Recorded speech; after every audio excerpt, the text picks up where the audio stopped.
அஸ்ஸலாமு அலைக்கும் வரஹ்மத்துல்லாஹி தஆலா வபரகாத்துஹு.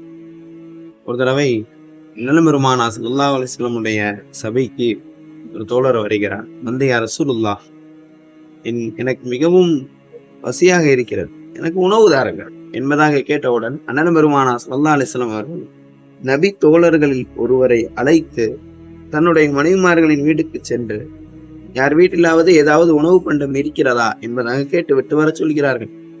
அந்த சாபியோ ஒரு வீட்டுக்காக செல்கிறார்கள். ஆயிஷா அம்மா வீடு, இதே போல் மற்ற சௌதா அம்மா, இதே போல அனைத்து தாய்மார்களுடைய வீட்டுக்கு சென்று விசாரிக்கிறார்கள்.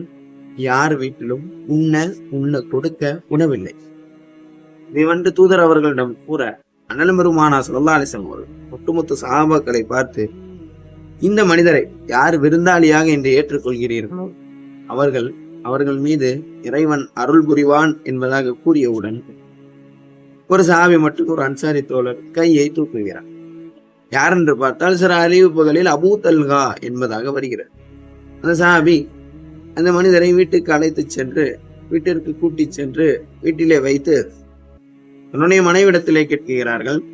இரவினுடைய வேலை, உண்ண உணவு எதுவும் இருக்கிறதா அம்மா என்பதாக தன்னுடைய மனைவிடத்திலே அபூ தல்ஹா அவர்கள் கேட்கிறார்கள்.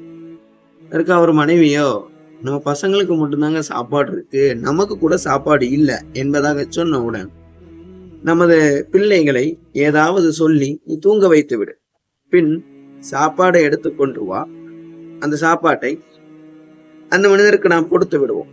அவர் சாப்பிட ஆரம்பிக்கும் பொழுது நீ விளக்கை சரி செய்வது போல அந்த விளக்கை அணைத்து விட அவர் இருட்டில் சாப்பிட்டு விடுவார், நாமும் சாப்பிட்டது போல் சமிக்கை செய்வோம் என்பதாக சொல்லிவிட்டு அதை அப்படியே நடைமுறைப்படுத்துகிறார்கள். அந்த சம்பவம் முடிகிறது. அந்த இரவு கழிகிறது. அந்த கணவன் மனைவியும் சாப்பிடவில்லை. அடுத்ததாக அந்த 2 பிள்ளைகளும் சாப்பிடவில்லை. அந்த விருந்தாளி நல்லபடியாக உண்டார்.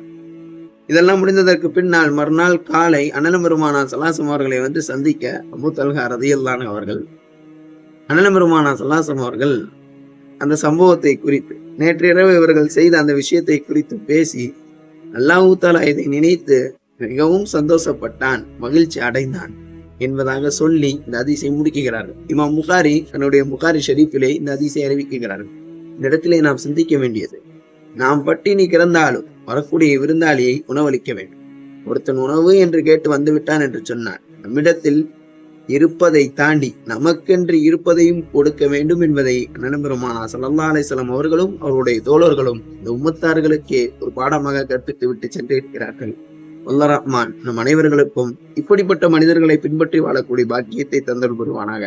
அஸ்ஸலாமு அலைக்கும் வரஹ்மத்துல்லாஹி வபரகாத்துஹு.